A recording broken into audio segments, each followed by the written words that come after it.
Okay, before we get rolling, there are 9 qualified Major League Baseball players with an OPS over 1,000. Aram, Leighton, name them.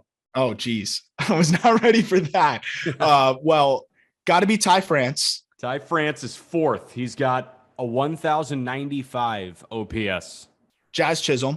Jazz Chisholm, yes. Jesus Sanchez. No, not Jesus just missed Sanchez. it. Doesn't walk enough. Yep. Byron Buxton. Byron Buxton does not. Maybe after today's game, as we're recording this on a Sunday, he's got to be. Nope, that's even no, updated. And the thing is, 469 feet, it's updated. I'm on the research portal. As of right now, Byron Buxton does not have an OPS north of 1,000. And you don't get bonus points for a 469-foot bomb. No, that does not contribute to OPS. Machado. Machado is just outside. He's got a 988. So you got 2 of the 9. Obvious one. Very obvious one would be the other third baseman, Nolan Arenado. Correct. Arenado is the league leader in OPS. Seiya Suzuki. Seiya Suzuki is 2. You got 4. So who am I missing? All right, wait, how many am I missing? You're missing 3, 6, 7, 8, 9. 3, 6, 7, 8, 9. I'll give it a couple quick guesses and then we'll see if I wonder if how many listeners right now are like already have a bunch. I'm sure there's fans of different teams are like, how are you missing this guy? Because it's their team. Screaming one of them at you right now. Screaming one of them at me? Yes. It's some of these questions are so obvious that you overthink it and you're like, okay, I just totally forgot this player. But it's also so early that there's some really good players struggling. There's some really not great players doing great. It's definitely not Luke Voigt, right? No, it's not Voigt. He's actually on the IL. We're going to talk a little bit about who's coming up. Correct. Who's coming up to help them. Hopefully he'll have a 1,000 OPS. Wander Franco. Wander Franco has a 999 OPS. Oh my God. Oh my gosh. Okay. Just give me a couple. One of them was one of the 3 batting leaders on the same team. One of the 3 batting leaders? What do you mean? In the early goings, there were 3 guys on the same team that were like 1, 2, and 3 in the batting average department. Best offensive start to the season. Oh, Owen Miller. No, Owen Miller is not an 1,000 OPS guy. Oh, Lindor. No, Lindor is not. Lindor fell out. He's got a 984 OPS. See, this is why this is so hard. Teammate. Owen Miller's. Oh, Jose Ramirez. Yeah, J Ram is 3. That was who was screaming at you. All right, for the sake of the show, I'm going to just rattle off the rest. Tommy Edman. No, I just looked at him today. Just outside. Tommy Edman is breaking right now. You got Arenado and Seiya Suzuki. I just gave you Jose Ramirez. You got Ty France and Jazz Chisholm. The other 4, Vladdy, Matt Olson, Connor Joe, and JP Crawford. JP Crawford. Could have given me 50 guesses. The other guys I would have got. JP, you could have given me 100 guesses. I don't think I would have got it. Through 16 games, JP Crawford is hitting 346 with a 1047 OPS. Oh my. I mean, he got his bag and he's still raking. Love to see it. And defensively, obviously, he's a plus there. I mean, this Mariners team, like we're going to go kind of across the league, but this Mariners team is starting to look like they could kind of put it all together. They might have the ingredients. 100%. By the way, happy Monday, everybody. Just Baseball Show. Today is Monday, April 25th. I'm Jack McMullen. He's Aram Leighton, who got 5 of the 9? Yeah, I could have done that. 5 of the 9. Miguel Cabrera has 3,000 hits. And we talked about it a little bit at the end of last week. We talked about it on the Friday episode. He got his 3,000th hit on Saturday. How cool was that? It was a single the other way. Yeah, that's just like, the great part about that is exactly what we were talking about on the last episode, right? How my late father used to use Miggy as a teaching lesson to teach me to stop trying to go pull side on everything and put it over the 200-foot fence down the line in Little League. Yeah. And I mean, Miggy, all these years later, is still shooting the ball the other way, taking what's given to him. It was wide open. I don't know why you would ever shift Miggy. He can put it wherever he wants. And that's how you get to 3,000, right? No pull hitter, like extreme pull hitter, I don't think is ever going to have 3,000 hits. You got to use the whole field. And Miggy, I just think it was such a perfect 3,000, a base hit the other way, just taking what the defense gives him. He's always been that guy. But, by the way, he also hits 500 plus home runs. And now he's in a group of 3 players with certain statistical thresholds, isn't it? Him, Pujols, and is it Bonds? Is it Willie Mays? Willie May, Hank Aaron. It was Hank Aaron. Yeah. I mean, it one makes me feel old, even though we're not old. I mean, we're 24, 25, but it was crazy to say, hey, I've watched this guy his entire career and he accumulated 3,000 hits.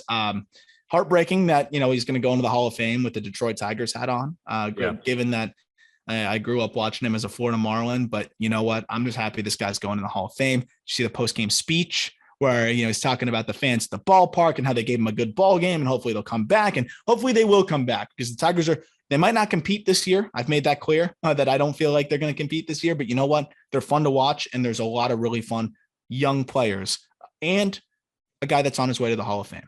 Yes, absolutely. A guy whose massive contract is going to come off the books and they can, help supplement. So it'll be addition by subtraction, but that subtraction is a first ballot Hall of Famer. Respectfully. Yes. Respectfully addition by subtraction.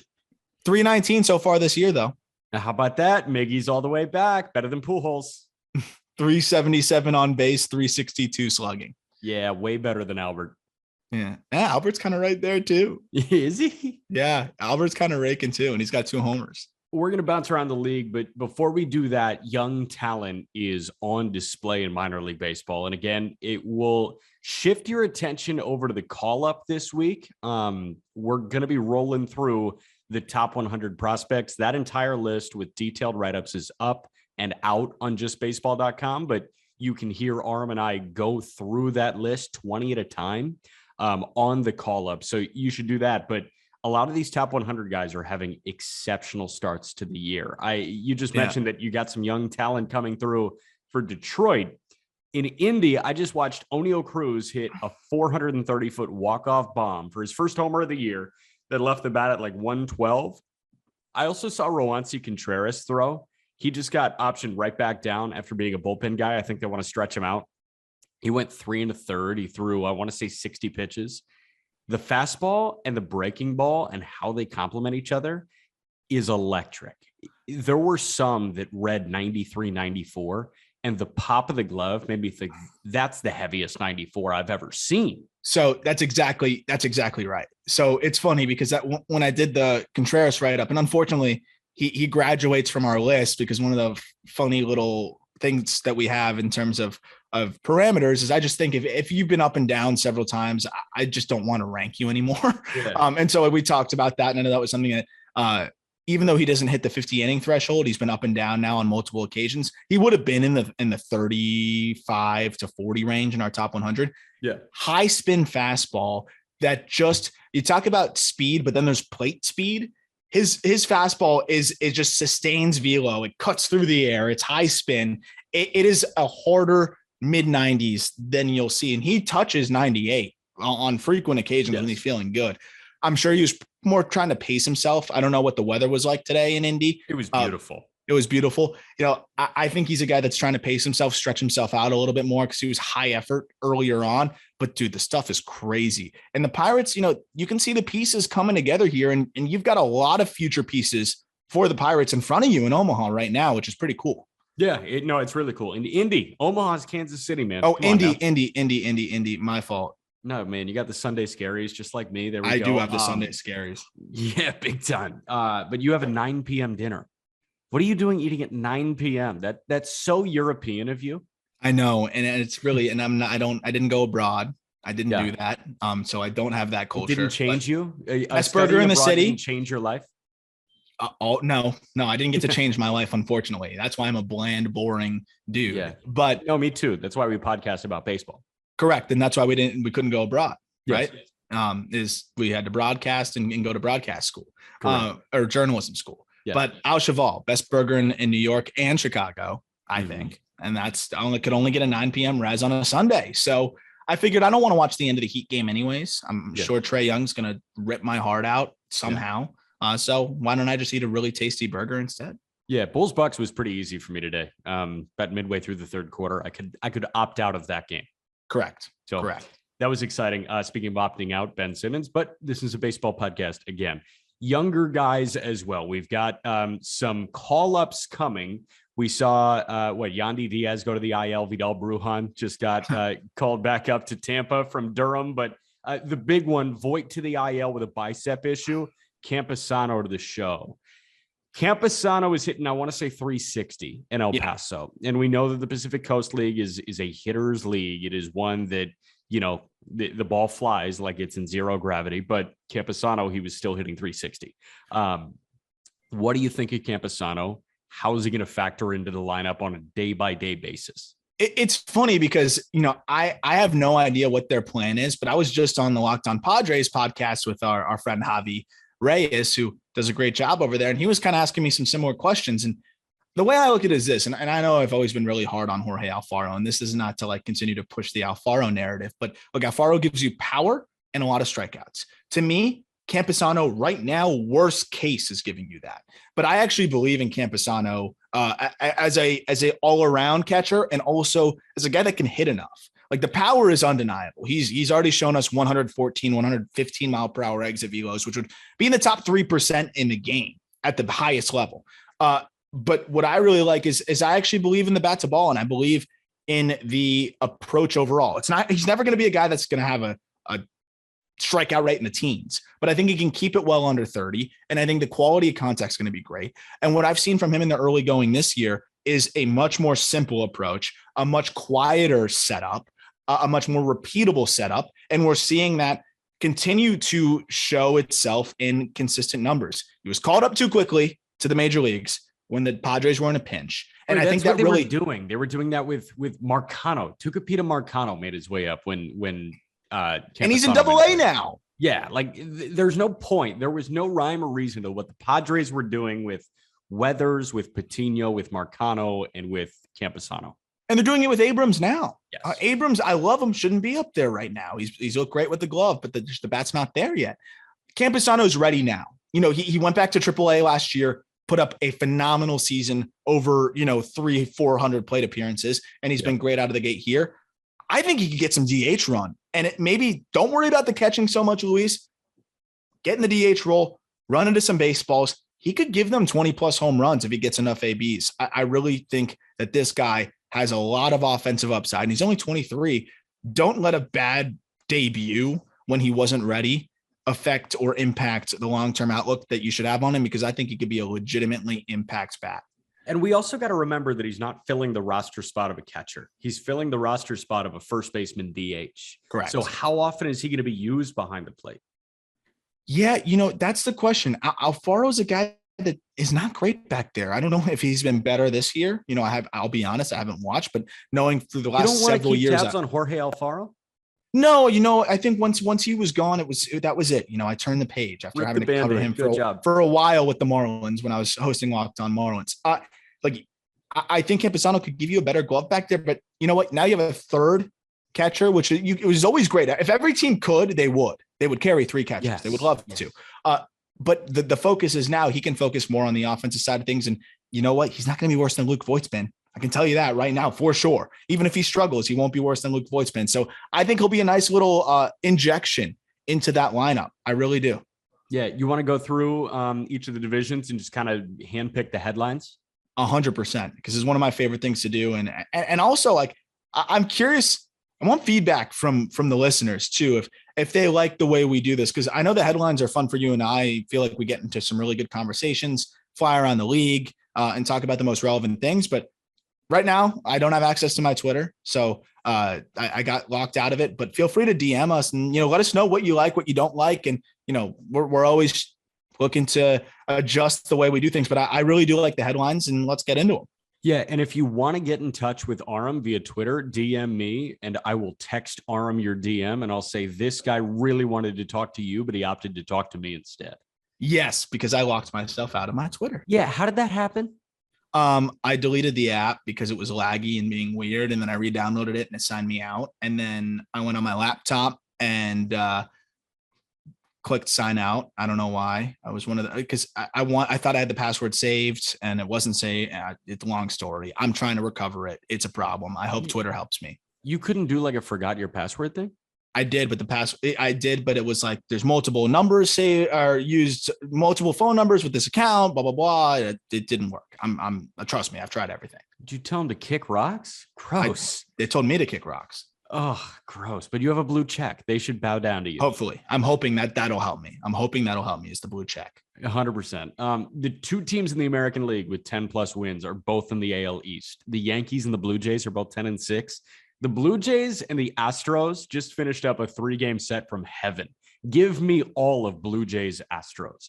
I couldn't get enough of that series, and seeing the gamers go, seeing Manoah perform really well, and then seeing Brantley rip a Yusei Kikuchi cutter that was so bad. Like, Brantley was a great mistake hitter on Sunday. Everything went well for both sides.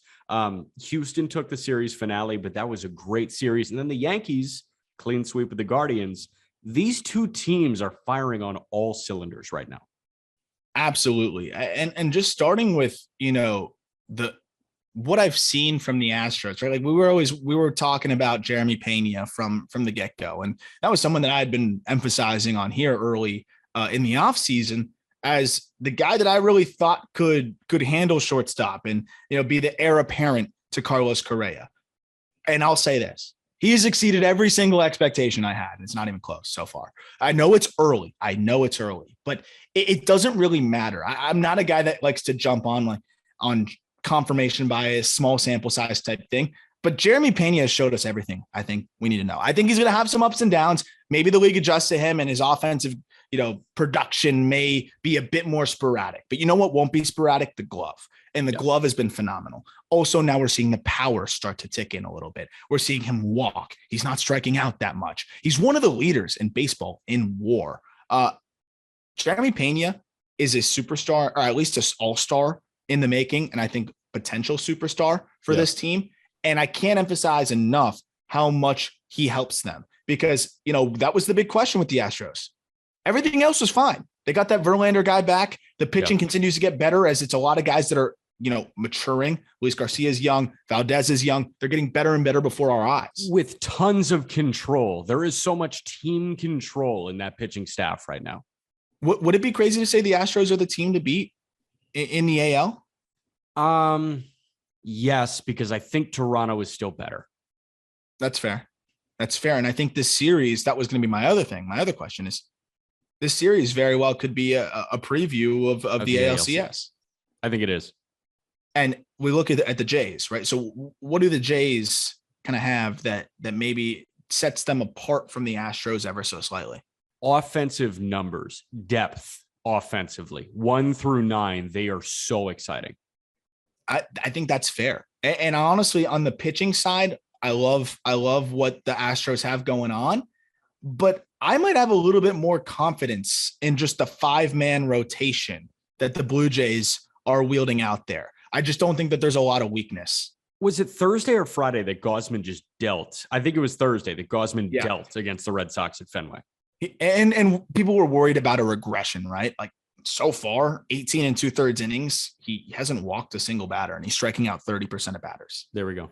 I don't think we got to worry about regression. Oh, but what about the expected stats or the FIP? 0.73 FIP. So xFIP 1.84. He's fine. That leading off with him and then Manoah seeming to take that jump.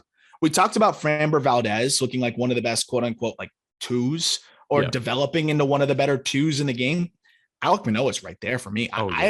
I'm still taking Manoah over Framber. And that might be crazy. I have no problem with somebody saying the other. There's no wrong answer. But my point is these teams are very similar. I don't think it's that crazy because I think they're very different pitchers. I think what they do on the mound is very different. And I understand that they're, heavy set arms. Okay. But Framber is belt and below, get you to ground the ball all the time, like ground outs galore. That's what Framber Valdez lives off of. He lives off of an athletic defense, which is why Jeremy Pena is going to be such a big deal while Framber Valdez is in Houston. With Manoah, it's more of the modern age pitcher where he is high spin fastball, pumping velo by you, nasty breaking stuff. He's going to go strike out 12 on his best day. Absolutely. And that's what I love is he can single-handedly just win you a ball game and carve. And yes. I think he's like a no-hitter candidate. I know anyone's a no-hitter candidate because Alec Mills threw one, but he's a no-hitter candidate. Philip Umber. We just hit the 10-year or 12-year anniversary of Philip Umber's perfect game a couple days ago. Oh my gosh. Yeah, there you go. There you go. But I mean, also Matt Chapman has been really good. It looks like he's recapturing his form. Honestly, my biggest concern with the Jays team right now is just how much value, so to speak, are you getting out of Bo Bichette? Defense is a little bit shaky as it has been. Guy hasn't walked yet this year. I think Bichette's going to be fine, but you're giving up a little bit at that position, which I don't think anybody really thought would have been a thing. And Jose Barrios is only going to get better and better as he gets settled back in, but it's been a rough start for him. And Springer's been awesome too. Oh yeah. So we're good on that front. How concerned are you with Boston? Their offense is not producing whatsoever. They're hitting 225 as a team. They're bottom 10 in OPS. They're bottom 4 in OBP. They're not walking. They're striking out a good bit. They're not athletic on the bases. They have 2 stolen bases all year, and they're not hitting home runs to the severity and to the sheer number that we expect Boston to reach. Look, man, the way I've always kind of felt about this team going into the year, like I'll admit it, they proved me wrong last year, right? Like they proved me wrong, and I could see how that team kind of put it together. But going into this year, they didn't really satisfy any of the questions that they had, any of the holes that they had. And I think we're really seeing them on the forefront this year. Not only are they deficient in a lot of the areas that you pointed out. I mean, they're not walking, which again really hurts you when you're inconsistent offensively. And we saw the Rays really take advantage of that. And you live via home run. Yeah. You have to get on base. And I mean, like too many at-bats right now are going to Jackie Bradley Jr.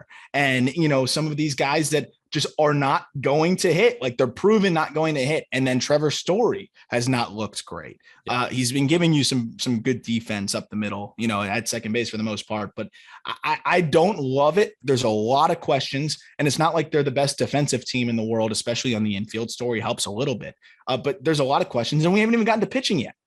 We don't even know how they're going to piece it together pitching wise, because we don't know what the deal is with Chris Sale. I'm absolutely worried about the Red Sox, and extremely talented. But I think Garrett Whitlock's going to start to have a lot more responsibility thrown his way. I will say I do like what I've seen from Tanner Houck so far. Isn't it nerve-wracking, though, to have Whitlock have more responsibilities thrown his way? Yeah, but honestly, he's been great, and that's really one of their better arms. I think they got to stretch him out more, and that's crazy to say, but I think they got to stretch him out more. Yeah, the White Sox have lost 7 in a row. And Eloy Jimenez just joined, Yohan Moncada, Luis Robert, Lance Lynn, Garrett Crochet. Like, this team is battered already. And the whole idea from White Sox fans was, we're healthy this year. Let's go. This can't happen. 2021 can't happen again, injury-wise. And here we go. It's happening again. Giolito looked fine. Michael Kopick is surprisingly solid as a starter. And Cease looks great. He got roughed up his last time out, but overall, he looks like he's taking the next step. But Eloy Jimenez going down for 2 months, and Tony La Russa being the most inept manager on the face of the earth. Ooh. Runners on second and third, bottom of the 10th inning. Byron Buxton up, 3-1 count. Tell Liam Hendriks to throw a ball. Instead, it's a dick shot fastball that has hit 469 feet, which is the longest home run since StatCast started tracking. I don't understand. I think anybody that watches baseball on a weekly basis would know to walk Byron Buxton at that time. But this manager has not been a help through the entirety of 2021. He's only been a hindrance. And in 2022, he has put them in positions to fail time and time again. And here you are with the health concerns. I am slamming the panic button on the White Sox. I'm with you. No, and it's funny because this is a team that I would have been extremely patient with in terms of struggles, but it's been so many things from so many different angles and so many different departments where they are really struggling. Some of it out of their control, some of it in their control. I will say that the La Russa thing is also what really dims the outlook for me. I still think that they're going to take the division, and they got to be the team to beat in that division. They're still extremely talented.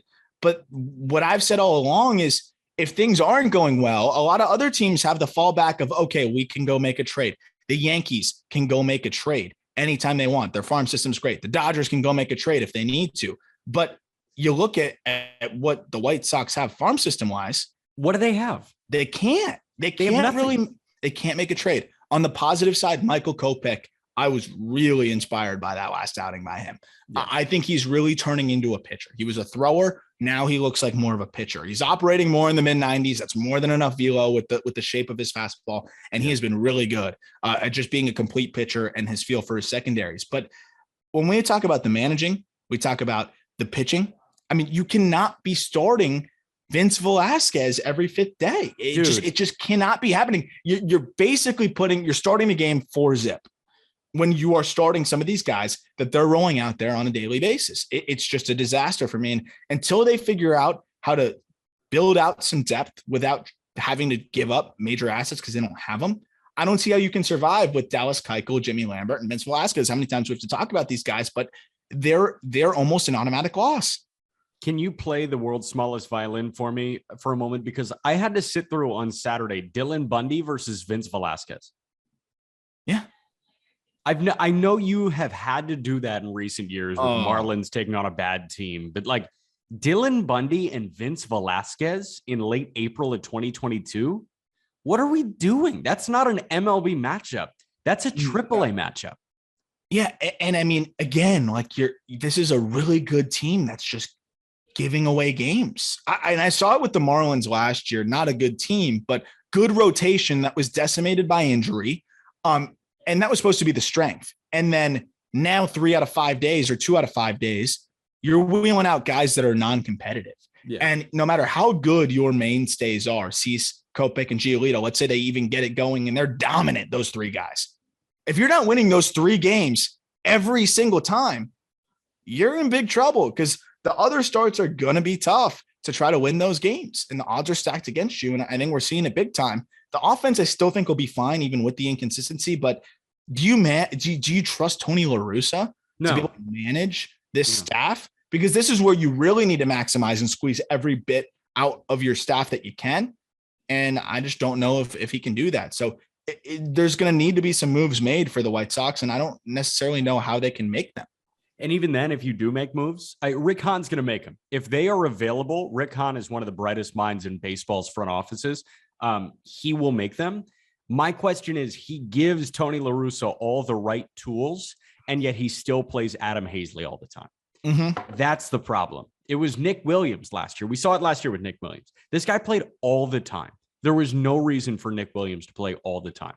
So Rick Hahn is going to give Tony La Russa the best possible roster he can, and I still think Tony La Russa is going to try and fail.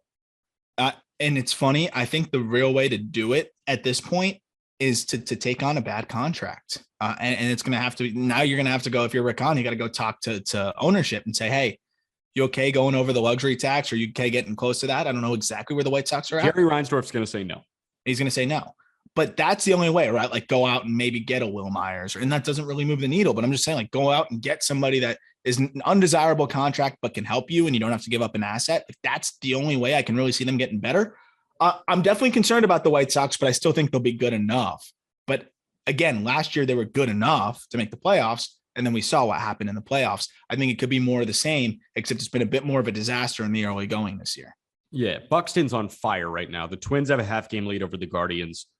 I know you were out on the Twins at first, or I don't want to say out. I'll say that you were underselling on Minnesota. You thought, you know what, they're not going to be as good as I think a lot of people think that they're going to be after the Correa and the Urshela and the Gary Sanchez ads.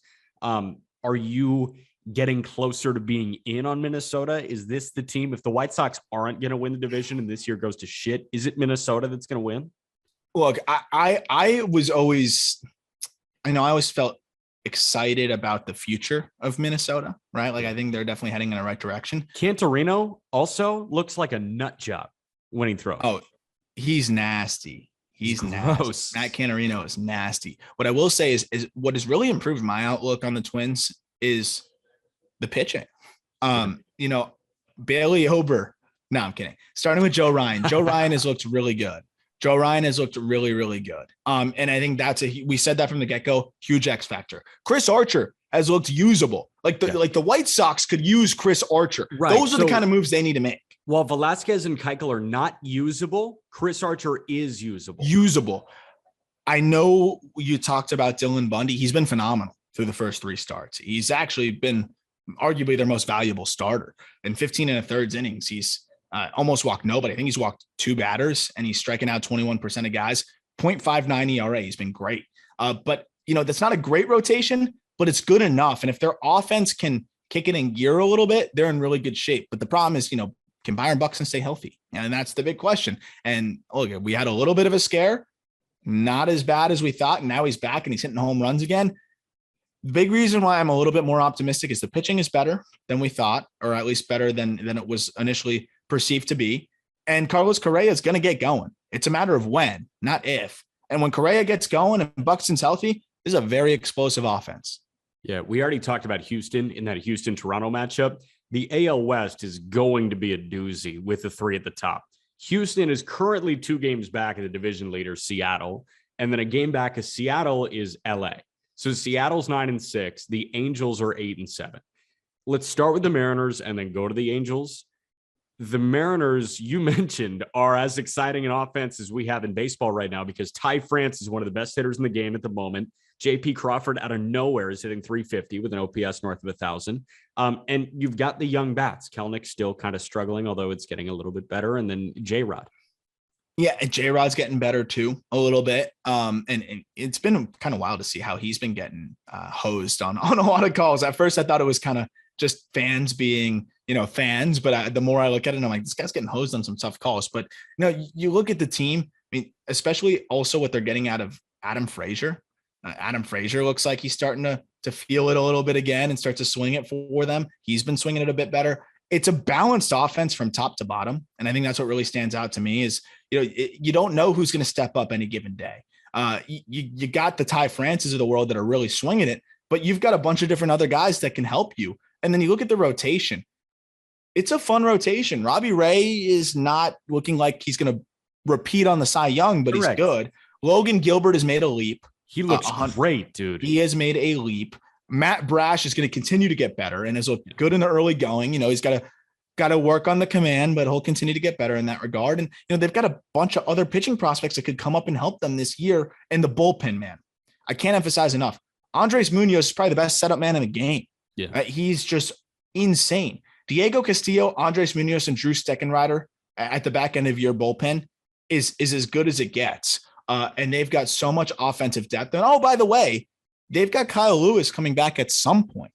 So it can't be worse for Kelnick and Julio. If it somehow is, those ABs can go to Kyle Lewis, and he could presumably help you as well. This team is deep 1-9 offensively. The pitching continues to get better, and they've got reinforcements and assets to go get. I am bullish on the Mariners. Yeah, I'm bullish on the Angels, I'd say, because Mike Trout, he doesn't qualify for the league leaders right now. He's only played 12 games, but the guy has an OPS north of 1,100. He's hitting 317 so far. Trout rolls out of bed and has an 1,000 OPS. That's who he is. The other offensive pieces are pretty underwhelming at the moment. Shohei Ohtani's hitting like 212, I want to say, and he's swinging and missing a lot. You're seeing a lot of bad swings from Shohei Ohtani, but Adele has been fine. Jared Walsh has been fine. Rendon has been subpar. Nobody is really bringing the boom. The complementary pieces are what's doing them wonders right now. Tyler Wade, Matt Duffy, Andrew Velasquez, they all don't suck, which is massive for them. You were expecting all of the guys who were supposed to kind of suck. And the guys that were supposed to kind of suck for the LA Angels are being contributing members to a big league ball team. And I'll say Brandon Marsh. Did you mention Brandon Marsh? No. He's been phenomenal. Yeah. Brandon Marsh has been the guy that made that leap too. I really felt that Brandon Marsh was one of the more underrated players in the game, and they needed that table setter because you know what Trout can do. You know what the rest of that lineup can do. Anthony Rendon has been frustratingly bad, and now it's starting to get to the point where is he going to get back to that form? It's a little concerning. But to have Marsh doing what he's doing, 306, 400, 556 slash line. And oh, by the way, he's going to give you plus defense. He'll probably be a Gold Glove finalist in the corner, or at least could be in the consideration for that. And then we talked about it on recent episodes. We have not seen a pitching duo at the top of the rotation for the Angels this good in a decade plus. Shohei Ohtani and Noah Syndergaard are as good of a starting pitching duo as we have seen for this team in basically the Mike Trout era, since they had that one team that won 90 whatever games, right? Like, this is a special squad compared to any other team they've had in the past. And I think it's going to get better. Like, I think they're going to continue to feel it out. And Perry Minasian's not going to stand pat. When you have Mike Trout and the pressure that is felt there, Perry Minasian's going to look to make some moves. Not a great farm system, but they can find a way to make some deals happen. Hey, for tomorrow's episode, we're actually going to repackage an interview that you did on the call-up. And one of those midseason moves could just be a call-up from AAA Salt Lake, and that's Michael Stefanik. Whenever there is an opening in the infield, Stefanik could come up and rake.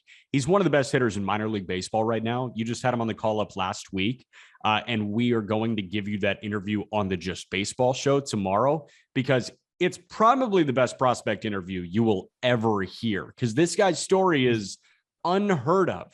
It's the craziest story I've ever heard. And I very rarely I'll call you and be like, Jack, you got to listen to this one interview I did, because I know you got a lot going on, and especially in the baseball world. Yeah, but that was one where I was like, Jack, if you do, that's where I was like, Jack, if you have a second, you got to listen to Michael Stefanik, who, by the way, I actually think can help them, because he's like David Fletcher in terms of just puts the bat on the ball. It doesn't strike out, but he's got a little bit more juice in there. And so, yeah, to have that depth there, that's going to help them a lot. And Taylor Ward, as you mentioned, has been a really valuable piece. And this isn't just out of nowhere. He made major adjustments to his swing and was probably one of the best players in spring training.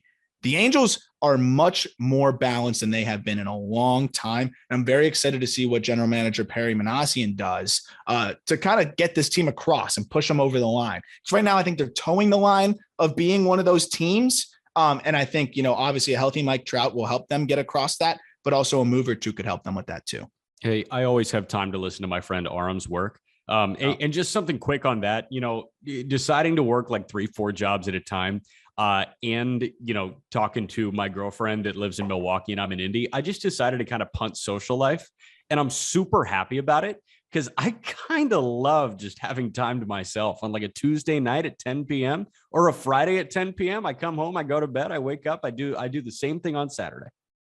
I don't hate it. Baseball is a great excuse to be antisocial. I kind of love it. So there we go.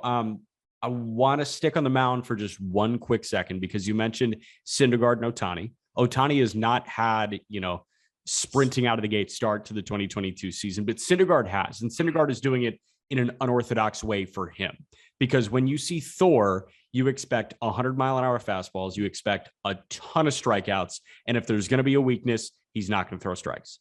Syndergaard so far this year, in 3 starts, has thrown 17 innings. He's only walked 4 guys. He's only struck out 11 guys, but he's only allowed 4 earned runs. He is damage control wizardry right now. Ground balls, soft fly balls, soft contact in general. Syndergaard is a new pitcher after this massive hiatus for him. And I love this next chapter of Thor's career.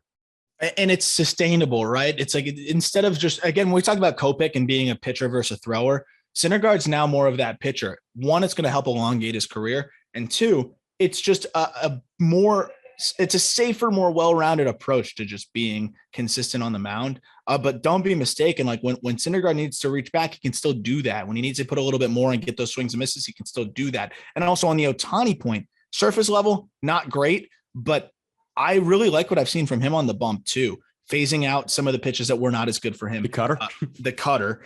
And also just the command has been really solid so far. I mean, he's walking about 2.5 per 9, which is better than we've seen. The 6 perfect innings at one point where he also had 2 hits and just would have been the best game of all time.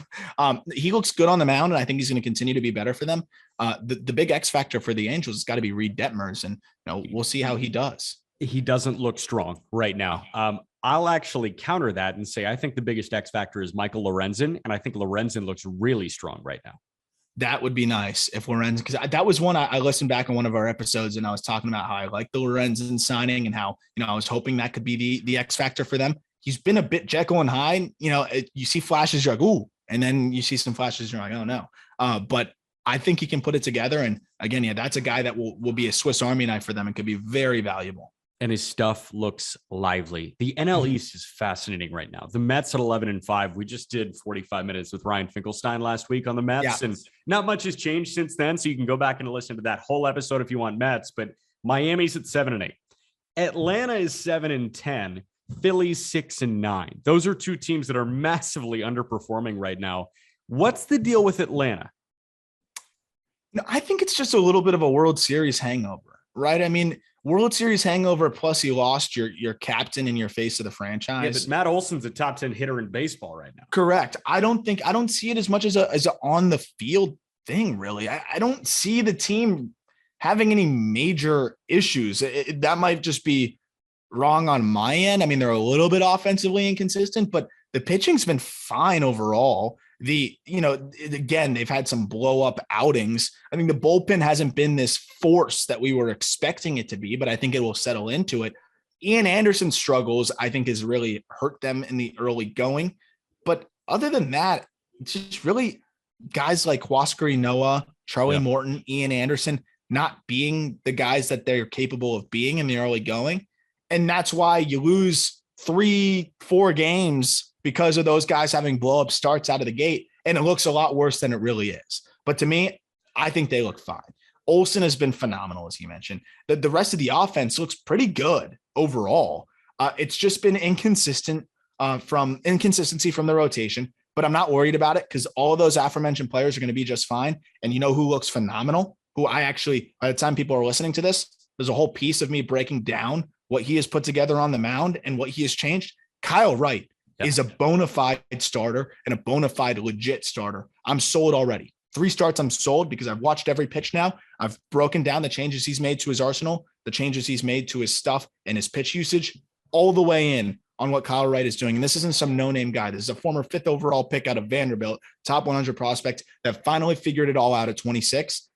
That's why I'm not worried about the Braves. Okay, so I got down to Lexington, Kentucky on Friday night. And I visited Clay Snowden, who is one of our all-star just baseball writers. And we went to Vandy at UK, and Vandy no-hit UK. That was cool. Eric McIlvain, is it Eric? All I know is it's McIlvain. It's McIlvain and Christian Little. Little was electric. But McIlvain, he's their Friday night guy. McIlvain had the same delivery as Walker Buehler, who had the same delivery as Carson Fulmer, who had the same delivery as Kyle Wright, who had a slightly sped up version of Tyler Beatty's delivery. I think they just kind of pumped that out and they're like, you know what? This worked for Sonny Gray. Let's make all of you look like Sonny Gray. Yeah. And it's funny. Some guys just, never really put it together at the professional and big league level. We saw that with Carson Fulmer and some of these other guys that just were not it. Kyle Wright has really figured it out. And again, has figured himself out. And that's what I love. I also was really impressed from Bryce Elder on Sunday. I thought Elder was incredibly impressive. And that's another helpful piece for them. Again, I think the bullpen's going to be just fine. And I think Charlie Morton and Ian Anderson are going to be just fine. That's why I'm not worried about the Braves. They're still the team to beat for me, or one of the teams to beat in the National League. Chris McIlvain at Vandy, 7 no-hit innings, and then Christian Little finished the job. We are just getting rolling with Aaron Nola's start. He's through a scoreless inning, I do want to say, but he did walk somebody. I'm worried about Nola and Wheeler. I'm worried about the Phillies pitching because the Phillies pitching needs to be good with the offense that is going to be boom or bust, all 162, and a defense that we know is going to be bust, all 162. I'm worried about the Phillies. I don't know if I'm necessarily worried about Nola and Wheeler. The thing for me is just if they're not elite, then the Phillies are in trouble. So I think Nola and Wheeler individually could be fine. But if they're pretty good, the Phillies are screwed. Yeah. They're screwed because the only other guy they really have is Kyle Gibson. They have not gotten much out of their other pieces so far. And we know the defense isn't going to help them. I don't think the Phillies are a legitimate contender as much as I thought they would be going into the year because of the fact that their holes are just as visible as They're ever. Huge. And you can really see it. I watched it in that Marlins series following that closely. If they're not hitting and really hitting, they're not going to win ball games. And the problem is it's just when you have a lot of guys that are all or nothing type of approach. You need home runs. They're not stringing together base hits. You're going to have games where the offense goes cold, and it just doesn't seem like the Phillies have a way to win those kinds of games. Yeah. The top performer in the NL East to this point, I'd say, aside from the Mets, is Miami. And you did just mention Bryce Elder. Luzardo looked great matching him in Atlanta. Tell me about what you saw from Luzardo, and tell me about what you're seeing from the Marlins staff. Man, I can't wait to get Jesus back on the podcast. Whenever he's willing to come back on the JB show, because, one, he's a great interview, but two, he told us about all the stuff he was working on. He told us about his focus. He sounded extremely focused. I know we all were sold after talking to him. Yeah. And I mean, it's just really cool to see him executed on the mound. The command is better. And this is a dude that was for like 4 straight years was a top 100 prospect, was called up straight away to pitch in the postseason and succeeded in limited postseason experience, but they threw him right in there at the Oakland A's to pitch in the postseason. He is commanding his stuff. He's sitting 97 to 99 with the fastball, and he's also figured out how to utilize his pitches better. You know what also stood out to me very much so is Jacob Stallings. And Jacob Stallings has not hit well, but Jesus Luzardo had so much confidence that Stallings would block pitches when he would spike that curveball, because Luzardo's curveball was one of the best in the big leagues. If you look at whiff percentage, if you look at opponent batting average, slugging, whatever you look at, 11 whiffs on 25 swings today on that curveball. And Luzardo was hesitant to throw it last year because of his catchers just not being. The Marlins led the league in pass balls last year. How could you trust to spike that curveball when your catchers lead the league in pass balls? So that's big. Stealing strikes from the bottom of the zone. Luzardo looks phenomenal. And I'm very sold on what we've seen from him in the early going. 18 whiffs today against a very good Braves lineup that's already seen him a few times. Yeah, 100%. And I'm just looking at zone percentage. And Jesus Luzardo is at the best clip of his career. So it's not a coincidence. There we go. Yeah. And he looks confident. Talk about confidence on the mound. He looks confident. Look, I'm a little bit of a homer, obviously, but I think I want to ask you, I'm going to put it on you. Is your outlook on the Marlins shifted at all? I'm not saying you have to tell me they're a playoff team, but are they better than you thought they would be? Or have you not seen enough? I mean, we're talking about teams 2 weeks into a season here, but have you seen enough to say the Marlins could be better than you thought? So with the pitching, I'm already sold. We were saying that they were a top 10 rotation in baseball. I'm already sold to the point where I'm ready to consider the Miami Marlins a top 5 rotation in baseball because they're deep, they're electric. And I just watched Max Meyer strike out Ronald Acuna Jr. on 3 pitches. Yeah. He's a Jacksonville jumbo shrimp right now, but like he's going to be a Marlin in due time. I think what Luzardo is doing is massive, and they needed another name to step up for me to break them from top 10 to top 5. And it was Luzardo, because we know the raw stuff that Luzardo had. He was 100 with great breaking stuff, but there are a decent amount of guys that are 100 with great breaking stuff. So you got to see him become a pro. You got to see him become an MLB pitcher that knows how to pitch, that knows how to massage at bats to his advantage. And that's what he has shown through his first couple of starts. Sandy, I'm buying the dip in Trevor Rogers, I guess. Like, I don't really care. I was going to say, how about this? What if I told you through 14 games of the season that the Marlins would have a starting rotation ERA of 3.37? You'd probably say, oh, yeah, I expected that. But Trevor Rogers would have a 6.94 ERA through his first 3 starts. And that would still be the team's ERA for their starting pitchers. I mean, that's outrageous. I think Pablo Lopez is exceptional. He's mastered who he wants to be too.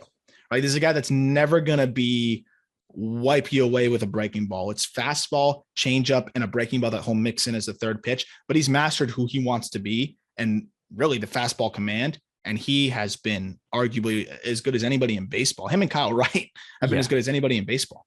And dude, on this podcast all the time, we talk about how baseball is cyclical. All of a sudden, what Pablo Lopez does is a taste breaker. It works against the grain. So you see all these guys that are hard and harder, and then you see Pablo Lopez, and he's the unorthodox one. Yep. 5 years ago, it was hard and harder. That was the unorthodox thing. It was the outlier. Now, Pablo Lopez is the outlier. This is all working in his favor right now.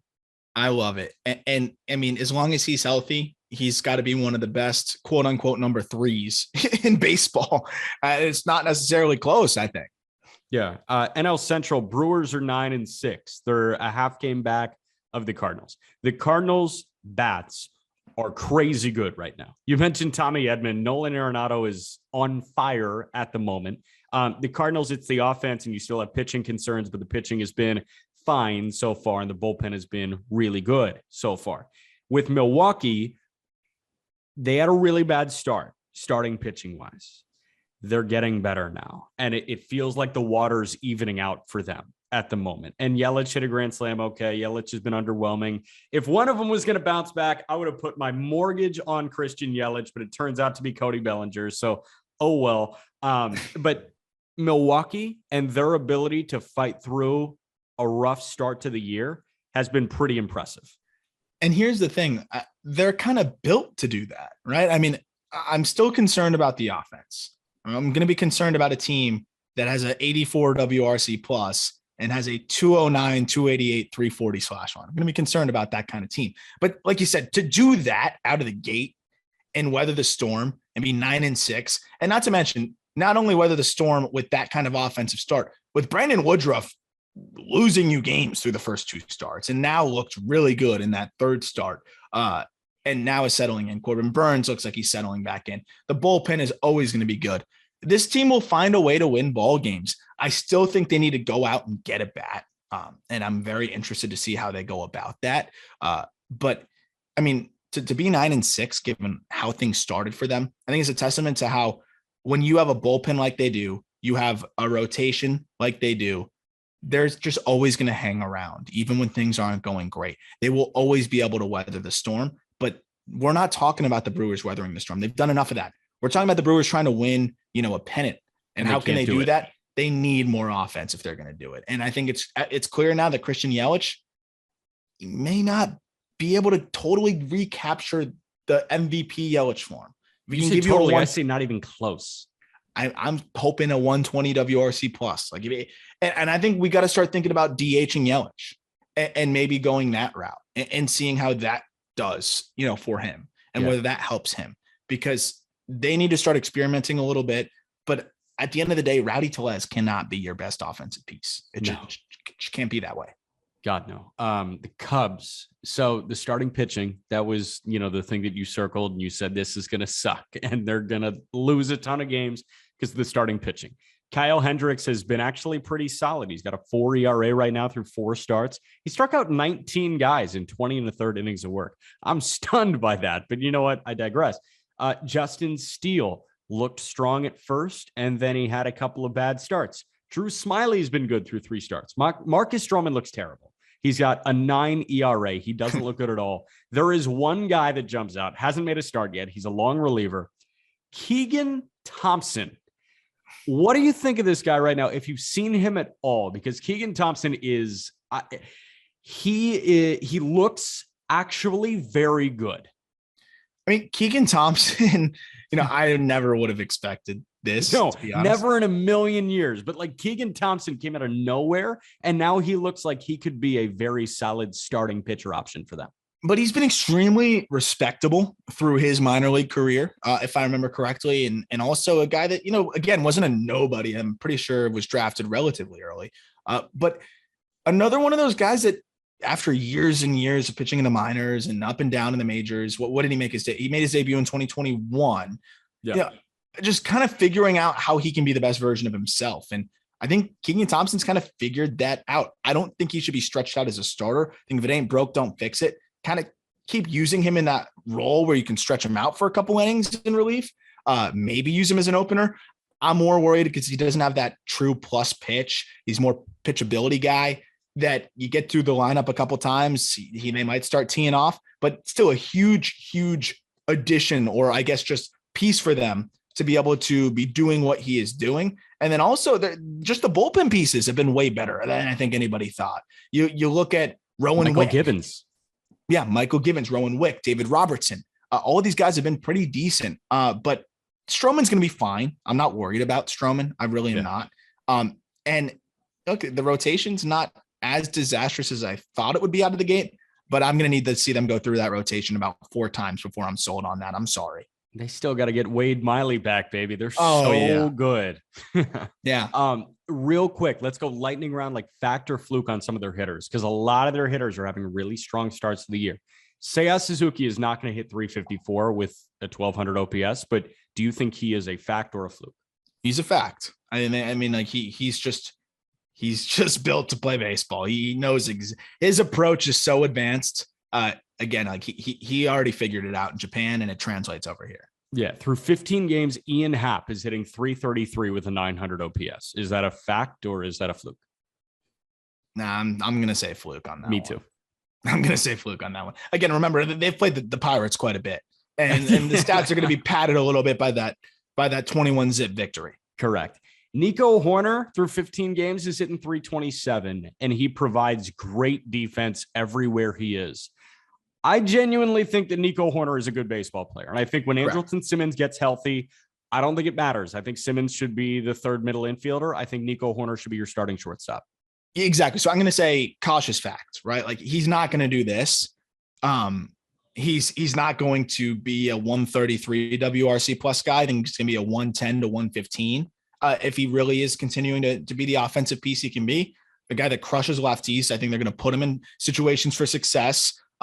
I think he's a legitimately good big league piece. You talk about the defensive value. Fact that he is going to be a good contributor for this team. But, I think he'll regress a little bit naturally. 100%. And then last one, Jonathan VR is hitting 340 through 12 games. Okay. Fluke, obviously, but fact that, again, good big league piece. He is. He just is. He's a good big league piece. You think he's a better third base option than Patrick Wisdom? Yes. Yeah. I mean, I think Wisdom caught lightning in a bottle last year. You look at what VR did in 142 games last year. He's a 2.5 F4 guy, switch hitter plus speed, can play all over the diamond. They needed a guy like that badly, and I think he's going to be a good piece for them as well. Interesting. All right, let's wrap with the NL West. Dodgers are 10-4. San Francisco is 11-5. Colorado is 10-5. San Diego is 10-6. The NL West has 4 of the 7 10-win teams in Major League Baseball right now. One of them is not like the other. Colorado, let's get them out of the way right now. They extended Kyle Freeland. I didn't really understand that one, but I guess Freeland is a homegrown boy that wanted to be there, and he was financially compensated. So hooray for Kyle Freeland. I think the Rockies know what they're doing in terms of roster construction right now, and that caught everybody by surprise. Yeah, it is pretty wild, right? I mean, to see that the Rockies kind of have a semblance of a plan. We thought they were idiots. We thought they had no plan, and that's why we latched onto them. That's why we're all on the Rockies bandwagon, because we were like, okay, you suck. And then you just paid $200 million to Chris Bryant, but now the lineup looks good. Well, mind you this, Jeff Bridich is gone, right? This is Bill Schmidt's team. Yeah. And Bill Schmidt's doing a good job so far. Yes. He's doing a good job so far. They gave him a little bit of money to spend. And he spent it well. I mean, all the pieces that they've added have been good. The pieces that they believed in or extended have been good. And when I see somebody like Kyle Freeland get extended, he's been bad to start the year. It's just guys that they know have the ability to pitch at cores. They want to hold on to those guys, which is why it was surprising to see John Gray go. And I think there's more to that maybe we don't know about. But Chad Kuhl's been fine for them too. He's been really solid. And I think that what the Rockies have gotten better at is identifying the kinds of pitchers that can survive at altitude. And they're doing that. So that means that they might be able to pick up guys that might not be valued by other teams, like an Austin Gomber, and look at him and say, hey, that guy's stuff will actually play at cores. And we need that. We don't need him to be a 2.5 or 3 ERA guy. If he's a 4.2 ERA guy at cores, that's extremely valuable. And they've done a good job of finding those guys. And then offensively, same thing. Identifying the CJ Crones of the world that can hit and see their stuff tick up at cores. And that's exactly what's happening. Yeah. LA and San Francisco are just good. We know that. Yeah. San Diego, Manny Machado is playing out of his mind right now. And you've got other guys that are filling the holes really well. Jurickson Profar is having a great start to the year. Eric Hosmer looks like he's bouncing back just fine. And then Azokar looks good too. Like the offense is super it feels like a placeholder, obviously, until Fernando Tatis Jr. comes back, but it feels like this is a pretty good incomplete lineup at the moment, and they can survive. This team's good. I'm very in on the Padres making a run at maybe that second spot in the NL West and at the wild card. And I think this team's really solid. The offense you talked about, they're going to add maybe one of the most potent one of the most potent bats in baseball in Fernando Tatis Jr. once he's back, which instantly invigorates, your ball club.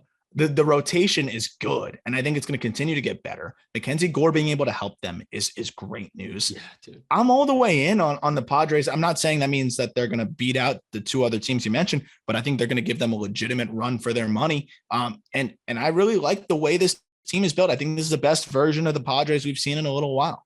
Gore's been great through 2 starts. My dark horse Cy Young candidate, Joe Musgrove, through 3 starts, has a sub-2 ERA, 19 innings, 21 punch-outs, 1 walk issued. With that electric stuff, the way his fastball and his slider are jumping out of his hand right now, with 1 walk through 19 innings, sign me all the way up for that. And Sean Manaea looks good. Yeah, and Darvish is fine. And Lamette's been good in the reliever role. Yeah. I love what we're seeing from the pitching side of things. And once Snell gets back, that rotation's up there with anybody's. You see Ray Kerr got up? Oh, he came up finally? He got up. Let's go. Ray Kerr's nasty. How'd he do? I didn't see it. He was good. Scoreless inning. Did he hit 100? I don't know. He came over, for those wondering, in that Adam Frazier deal from the Mariners. Ray Kerr is nasty. Lefty, triple digits from the left side. Again, another bullpen arm. This team is good. It was a we fucked up deal. And they got 100 from the left side in a we fucked up deal. That's great. I'm in. I was shocked that they did that, but I was shocked that they did it, and I was shocked that they got what they got. So a good. Hey, we messed up. Let's try and salvage it. Not bad. Does Preller lead the league in we fucked up deals? Well, I admire the ability to just say, hey, let's take our lumps and just get what we can get back while we can. So probably, but I think a lot of GMs could take a page out of that book from Preller, at least in that regard. Yeah, 100%. That year 1, it always jumps out to me when he signed both Uptons and he got Kimbrel and he got Matt Kemp. I was like, wow, you just screwed up and decided that never happened. Yeah, just undid it all. You just screw it. Too funny. You should stay to Major League Baseball, man. You're going to hear about our friends at Loop. They got some good stuff going on this week. Tomorrow, we're also, again, going to give you that interview with Angels farmhand Michael Stefanik, who is knocking on the door of Angel Stadium right now. He's asking the security guard to let him in, and it's like, I don't see a pass. And he's like, well, Joe Madden's on the way. Like, give him 10 minutes. He's finishing something up in his office right now. That's how close he is. And from where he was as an 18-year-old, as a 22-year-old, as a 24-year-old, it is unbelievable that he's at the position, that he's in the position that he's currently in at the moment. And really cool. I don't think I've really spoken to a player or interviewed a player that can so eloquently explain their thoughts. He would be a great teacher, is kind of the best way to put it, because he knows how to kind of put things into terms and explain what he feels and things at the plate and kind of translate that into layman's terms. It was really impressive all the way around. I think you're going to come away, 1, a fan of Michael Stefanik, but 2, knowing a little bit more about just the game as a whole, because I felt that way even too. Yeah, 100%. We got a bunch of good pitching matchups tonight too. We got Evaldi and Barrios at 7:00 in Rogers Center, which is going to be, I'll be tuned into that. I will absolutely be tuned into that. Our Rockies are sending newly extended Kyle Freeland to the mound in Philly to take on Kyle Gibson. You got Scherzer going to the rubber in St. Louis. You've got Bieber and Lorenzen in Anaheim. Ooh. And then you've got Walker Buehler and Merrill freaking Kelly as the late game. That's the one thing we didn't talk about. The D-backs, like, they're not good, but Merrill Kelly, start paying attention. He's a legitimate big league starter. Here we go. All right. We will talk to you tomorrow, guys. Thank you.